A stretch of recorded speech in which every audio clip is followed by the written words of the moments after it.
തിരുവനന്തപുരത്ത് BJP ചരിത്രം കുറിക്കാൻ ഇനി മണിക്കൂറുകൾ മാത്രമാണ് ബാക്കി. കോർപ്പറേഷൻ മേയറെ കണ്ടെത്താനുള്ള തെരഞ്ഞെടുപ്പ് ഇന്നാണ് കേവല ഭൂരിപക്ഷം നേടിയ BJPയിൽ നിന്നും മേയർ സ്ഥാനാർത്ഥിയായി കൊടുങ്ങാനൂർ വാർഡ് കൗൺസിലർ VV രാജേഷും കരുമമ്പാടിൽ നിന്നും വിജയിച്ച ആശാനാഥും ഡെപ്യൂട്ടി മേയർ സ്ഥാനാർത്ഥിയായി മത്സരിക്കും. വിവരങ്ങൾ നൽകാൻ ശാലിനി ചേരുന്നുണ്ട്. Shalini, good morning. തലസ്ഥാനത്ത് അങ്ങനെ ഒരു ചരിത്ര മുഹൂർത്തത്തിനാണ് സാക്ഷ്യം വഹിക്കുന്നത്.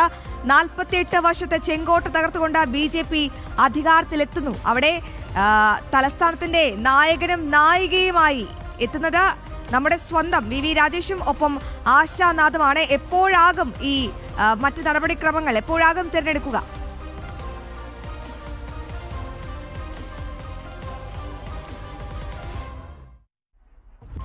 BJPയുടെ മേയർ സ്ഥാനാർത്ഥി VV രാജേഷ് തിരുവനന്തപുരത്തിന്റെ സ്വന്തം VVR അദ്ദേഹം നഗരസഭയ്ക്കുള്ളിൽ കൗൺസിൽ ഹാളിൽ എത്തിയിരിക്കുകയാണ്. അദ്ദേഹം നഗരസഭയ്ക്കുള്ളിൽ കൗൺസിൽ ഹാളിൽ എത്തിയിരിക്കുകയാണ്. കൊടുങ്ങാനൂർ വാർഡിൽ നിന്നും വിജയിച്ച് 2ാം തവണ നഗരസഭയിലേക്ക് എത്തി. ആ 2ാം തവണ മേയർ സ്ഥാനാർത്ഥിയായി മത്സരിക്കുന്നു. ചരിത്രത്തിൽ തന്നെ ഏറ്റവും ഭൂരിപക്ഷത്തോടുകൂടി BJP അധികാരം പിടിച്ച ആ ഒരു സമയം, അതിൽ മേയർ ആരെന്നുള്ള ആകാംക്ഷയ്ക്ക് ഇന്നലെ വൈകിട്ടോടുകൂടി തിരശ്ശീല വീണിരുന്നു. മേയർ സ്ഥാനാർത്ഥിയായി VV രാജേഷ് മത്സരിക്കുകയാണ്. 51 എന്ന കേവല ഭൂരിപക്ഷത്തിലേക്ക് BJPയുടെ വോട്ടുകൾ ഉറപ്പിച്ചിട്ടുണ്ട് നഗരസഭയിൽ എന്നുള്ളതാണ് നമുക്ക് മനസ്സിലാക്കാൻ സാധിക്കുന്നത്. പ്രധാനമായും 50 കൗൺസിലർമാർ BJPക്ക് സ്വന്തമായിട്ടുണ്ട്.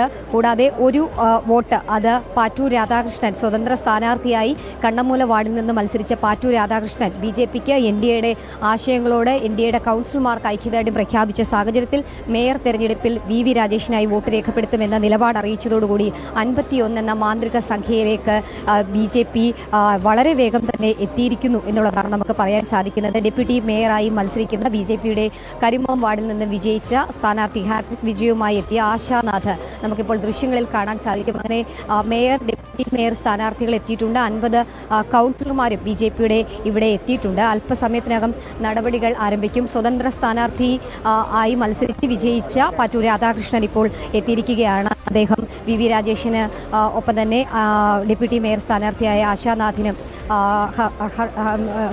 കൈകൊടുത്ത് അവരെ അഭിനന്ദിക്കുന്ന കാഴ്ചയാണ് കണ്ടിട്ടുള്ളത്. എന്തായാലും അല്പസമയത്തിനകം തന്നെ വോട്ടെടുപ്പിൽ ആദ്യ 10 കൂടിയാണ് നടപടികൾ ആരംഭിക്കാൻ പോകുന്നത്. അതിൽ നിർണായകമായിട്ടുള്ളൊരു തെരഞ്ഞെടുപ്പാണ്. ചരിത്രത്തിലെ ഏറ്റവും വലിയ ഭൂരിപക്ഷം BJP ഭരണം പിടിച്ച ആ ഒരു മുഹൂർത്തം ഒരുപക്ഷെ ഇന്ന് തിരുവനന്തപുരം നഗരത്തെ സംബന്ധിച്ചിടത്തോളം അനന്തപുരിയെ സംബന്ധിച്ചിടത്തോളം ഒരു പുലർവേളയാണ്, ഒരു പുതിയ പകലാണ്. തീർച്ചയായും ശാലിനി, ശബ്ദത്തിൽ ചില സാങ്കേതിക തടസ്സങ്ങൾ നേരിടുന്നത്. നമുക്ക് വിനീഷിലേക്കൊന്ന് പോകാം. വിനീഷ്, തലസ്ഥാനത്ത് BJP എത്തുമ്പോൾ ഈ പ്രകടന പത്രികയിലടക്കം നിരവധി വാഗ്ദാനങ്ങളാണ് ജനങ്ങൾക്കായി അവർ മുന്നോട്ട് വെച്ചിരിക്കുന്നത്. അപ്പോൾ മേയറും ഡെപ്യൂട്ടി മേയറും ഇന്ന് അധികാരമേൽക്കുമ്പോൾ എന്തൊക്കെ വികസന സാധ്യതകളാണ് തലസ്ഥാനത്തായി തുറന്നിടുന്നത്?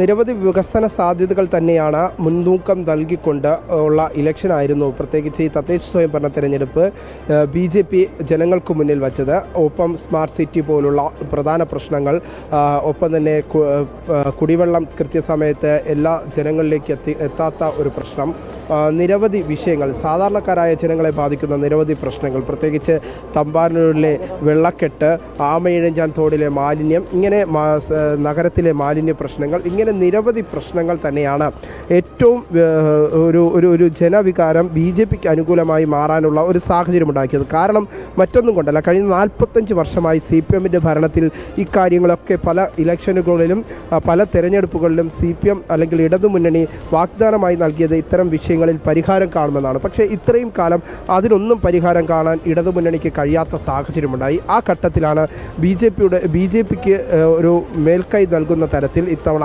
തിരുവനന്തപുരം കോർപ്പറേഷനിൽ ജനങ്ങൾ ഒരുമിച്ച് BJPക്ക് ഒരു ചരിത്ര വിജയം നൽകിയിരിക്കുന്നത്. ആ സുദിന നിമിഷത്തിലാണ് നമ്മളിപ്പോൾ നിൽക്കുന്നത്. അല്പസമയം മുമ്പ് BJP മേയർ സ്ഥാനാർത്ഥിയായ VV രാജേഷ്, ഒപ്പം തന്നെ ഡെപ്യൂട്ടി മേയർ സ്ഥാനാർത്ഥിയായ ആശാനാഥ് അടക്കമുള്ളവർ തിരുവനന്തപുരത്തെ കോർപ്പറേഷനിലെ കൗൺസിൽ ഹാളിലേക്ക് എത്തിച്ചേർന്നിരിക്കുകയാണ്. ഇനി അല്പസമയത്തിനകം തന്നെ കൗൺസിൽ ആരംഭിക്കും. ഈ കൗൺസിലിന് നേതൃത്വം നൽകുന്നത് ജില്ലാ കളക്ടറാണ്. ആദ്യം ജില്ലാ കളക്ടർ എത്തി കൗൺസിലിന് തുടക്കം കുറിക്കും. തുടക്കം കുറിച്ചതിന് ശേഷം മറ്റു തെരഞ്ഞെടുപ്പിൻ്റെ ചട്ടങ്ങൾക്കനുസരിച്ചുള്ള പ്രവർത്തനങ്ങൾ, ചില നടപടിക്രമങ്ങളുണ്ട്. ആ നടപടിക്രമങ്ങൾ ആദ്യം പൂർത്തിയാക്കും. അതിനുശേഷമായിരിക്കും ഈ മേയർ തെരഞ്ഞെടുപ്പ്. നമുക്ക് ശാലിനിയിലേക്ക് കൂടി ഒന്ന് പോകേണ്ടതുണ്ട്. ശാലിനി, ഇന്ന് രാവിലെ ചില സംഭവങ്ങൾക്ക് കൂടി തലസ്ഥാനം സാക്ഷ്യം വഹിച്ചു. അതായത് BJP പ്രവർത്തകന്റെ വീട്ടിൽ നേരെ സ്ഫോടക വസ്തുക്കൾ എറിയുന്നു. അങ്ങനെ തലസ്ഥാനത്ത് ആകെ മൊത്തം ഒരു അരക്ഷിതാവസ്ഥ സൃഷ്ടിക്കാനുള്ള ചില ഗൂഢലക്ഷ്യങ്ങൾ, ഗൂഢശ്രമങ്ങൾ കൂടി നമ്മൾ പ്രേക്ഷകരിലേക്ക് എത്തിച്ചിട്ടുണ്ട്. നമുക്കറിയാം ഇന്നത്തെ ദിവസം എത്രത്തോളം തലസ്ഥാനത്ത് നിർണായകമാണ്, BJPക്ക് നിർണായകമാണ് എന്നതടക്കമുള്ള കാര്യങ്ങൾ നമുക്കറിയാം. ഒപ്പം മറ്റൊരു പ്രധാനപ്പെട്ട കാര്യം, ഈ ഭരണസമിതി അധികാരത്തിലേറും മുൻപ് തന്നെ സർക്കാർ 200 കോടി രൂപയൊക്കെ ആവശ്യപ്പെട്ടിട്ടുണ്ട്. അപ്പോൾ ഈ പുതിയ ഭരണസമിതി അധികാരത്തിലെത്തുമ്പോൾ അതിന് മുൻപേ തന്നെ ചില തടസ്സങ്ങൾ ഈ സർക്കാരിന്റെ ഭാഗത്തു നിന്നും ഉണ്ടാകുന്നുണ്ട്. അതിനൊക്കെ എങ്ങനെയാകും മറികടക്കുക?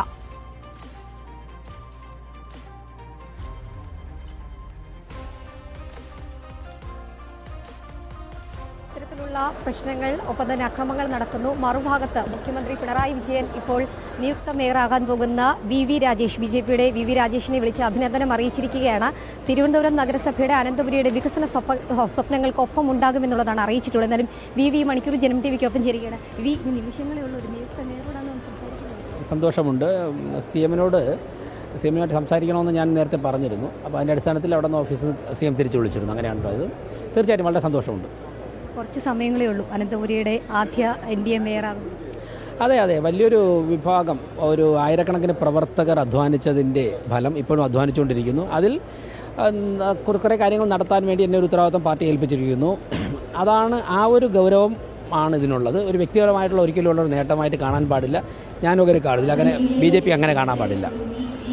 സൂചിപ്പിച്ചതുപോലെയാണ് BJP കാണുന്നത് ഒരു വികസിത അനന്തപുരിയെ സൃഷ്ടിക്കാനാണ്. അതുകൊണ്ട് തന്നെ അത്തരത്തിലൊരു സ്വപ്നങ്ങൾ അദ്ദേഹം പങ്കുവെക്കുകയും ചെയ്യുന്നുണ്ട്. എന്നാലും പിണറായി വിജയൻ, കേരളത്തിൻ്റെ മുഖ്യമന്ത്രി, അദ്ദേഹം ഇപ്പോൾ VV രാജേഷിനെ വിളിച്ച് അഭിനന്ദനം അറിയിച്ചിരിക്കുകയാണ്. ഇപ്പോൾ അല്പസമയത്തിനകം മാധ്യമങ്ങൾ പുറത്തേക്ക് ഇറങ്ങേണ്ടതായിട്ടുണ്ട്. പ്രൊസീഡിങ്സ് ഒക്കെ ആരംഭിക്കാൻ പോവുകയാണ്. ജില്ലാ കളക്ടർ അനുകുമാരി IAS ഇവിടെ എത്തിയിട്ടുണ്ട്. ഒപ്പം തന്നെ നഗരസഭാ സെക്രട്ടറി അടക്കമുള്ളവർ ഇവിടെ എത്തി നടപടികൾ ആരംഭിക്കുകയാണ്.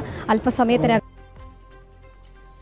തിരുവനന്തപുരത്ത് BJP ചരിത്രം കുറിക്കാൻ ഇനി മണിക്കൂറുകൾ മാത്രമാണ് ശാലിനി. ബാക്കി ഒരുപാട് വികസന പദ്ധതികൾ തങ്ങളുടെ പക്കലുണ്ട്. അതെല്ലാം ജനങ്ങൾക്ക് വേണ്ടി നടപ്പിലാക്കുമെന്ന ഉറപ്പ് തന്നെയാണ് ജനം TVയുടെ ഫ്ലോറിൽ ഡെപ്യൂട്ടി മേയറായ ആശാനാഥും ഒപ്പം മേയറായ VV രാജേഷും ഒക്കെ നൽകിയത്. ഇനി ഈ BJP വരുമ്പോൾ ഈ തലസ്ഥാനത്തിന്റെ മുഖം അതെങ്ങനെ മാറും?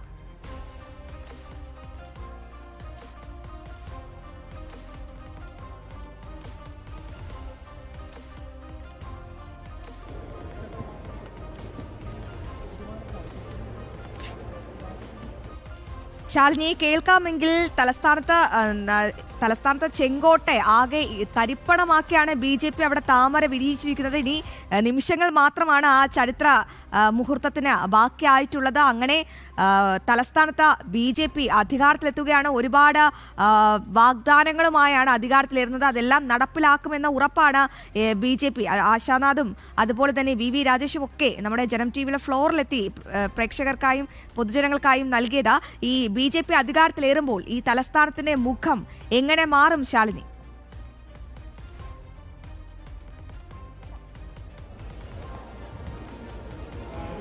അശ്വതി സൂചിപ്പിച്ചതുപോലെ തന്നെ അവർ വികസിത അനന്തപുരി സൃഷ്ടിക്കാനുള്ള കാഴ്ചപ്പാടുമായിട്ടാണ് രംഗത്തെത്തിയിട്ടുള്ളത്. കഴിഞ്ഞ കുറേ അധികം വർഷങ്ങളായി തലസ്ഥാന ജനതയോട് പറഞ്ഞതും അത് തന്നെയാണ്. അനന്തപുരിയെ ഒരു വർഷമെങ്കിലും ഞങ്ങൾക്ക് നൽകൂ, ഞങ്ങൾ എന്താണ് വികസനമെന്ന് അനന്തപുരിക്കാർക്ക് കാണിച്ചു കൊടുക്കും എന്നുള്ളതാണ്. എന്തായാലും 5 വർഷം തിരുവനന്തപുരത്തിൻ്റെ ജനത, നഗരത്തിൻ്റെ ജനത അങ്ങനെ തിരുവനന്തപുരത്തെ നഗരസഭയെ BJPയുടെ കൈകളിലേക്ക് ഏൽപ്പിച്ചിരിക്കുകയാണ്. ഇനിയിപ്പോൾ വികസനം എന്താണ് എന്നുള്ളത് വരുന്ന 5 വർഷം നമുക്ക് കാണാൻ സാധിക്കും. കൃത്യമായ അജണ്ട, കൃത്യമായ നടപടി ഒരു വികസിത അനന്തപുരി യാഥാർത്ഥ്യമാക്കും. വരുന്ന കുറച്ച് ദിവസങ്ങൾക്കുള്ളിൽ, ഒരുപക്ഷെ 2 ആഴ്ചയ്ക്കുള്ളിൽ തന്നെ തിരുവനന്തപുരം എന്താണ് ആഗ്രഹിക്കുന്നത്, തിരുവനന്തപുരത്ത് എന്താണ് വികസനം എന്നുള്ളത് കൃത്യമായി പറയാൻ രാജ്യത്തിൻ്റെ പ്രധാനമന്ത്രി നരേന്ദ്രമോദി കേരളത്തിലേക്ക് എത്തും, തലസ്ഥാനത്തേക്ക് എത്തും. അവിടെ മുൻപ് പറഞ്ഞതുപോലെ കേരളത്തിൻ്റെ തലസ്ഥാന നഗരിയിലേക്ക്, പത്മനാഭൻ്റെ മണ്ണിലേക്ക് പ്രധാനമന്ത്രി പ്രധാന സേവകൻ എത്തുമ്പോൾ അദ്ദേഹത്തിനെ സ്വീകരിക്കുക തിരുവനന്തപുരത്തെ BJPയുടെ മേയറായിരിക്കും. അത് VV രാജേഷ് ആയിരിക്കും എന്നുള്ളതാണ് സന്തോഷം. എന്തായാലും ഒരുപാട് ഒരുപാട് വികസന സ്വപ്നങ്ങൾ കാണുന്ന ഒരു നഗരമാണ്, മെട്രോ നഗരമാണ്. ഇനിയിപ്പോൾ ഒരുപാട് സ്വപ്ന പദ്ധതികൾ നടപ്പിലാക്കേണ്ടതായിട്ടുണ്ട്. സ്മാർട്ട് സിറ്റിയുടെ പല പദ്ധതികളും യാഥാർത്ഥ്യമാക്കാൻ BJPക്ക് കഴിയുമെന്നുള്ളതാണ് അവർ പങ്കുവെക്കുകയും ചെയ്യുന്നത്. എന്നാലും നടപടിക്രമങ്ങളുടെ ആരംഭമാണ്. ജില്ലാ കളക്ടർ അടക്കമുള്ളവർ എത്തിക്കഴിഞ്ഞു. മാധ്യമങ്ങളെ പുറത്തേക്ക് ഇറക്കിയിരിക്കുകയാണ്. കാരണം ഒരു രഹസ്യ ബാലറ്റിലൂടെയാണ് തെരഞ്ഞെടുപ്പ് നടക്കുന്നത്. അതുകൊണ്ട് തന്നെ മാധ്യമങ്ങൾക്ക് ഇനിയിപ്പോൾ സത്യപ്രതിജ്ഞ ചടങ്ങുകൾക്ക് മാത്രമായിരിക്കും ഉള്ളിലേക്ക് തീർച്ചയായും ശാലിനി, അത് തന്നെയാണ്. നമുക്ക് വിനീഷിലേക്ക് കൂടി ഒന്ന് പോകാം. വിനീഷ്, ഇപ്പോൾ അവിടെ മേയർ തെരഞ്ഞെടുപ്പ് ആരംഭിച്ചു എന്നാണ് ഏറ്റവും പ്രധാനപ്പെട്ട വാർത്ത പ്രേക്ഷകരിലേക്ക് എത്തി. ശാലിനിക്ക് തുടരാം. അതായത് അവിടെ മേയർ തെരഞ്ഞെടുപ്പ് ആരംഭിച്ചിരിക്കുന്നു. അപ്പോൾ ഇനിയുള്ള നടപടിക്രമങ്ങൾ അതെങ്ങനെയായിരിക്കും?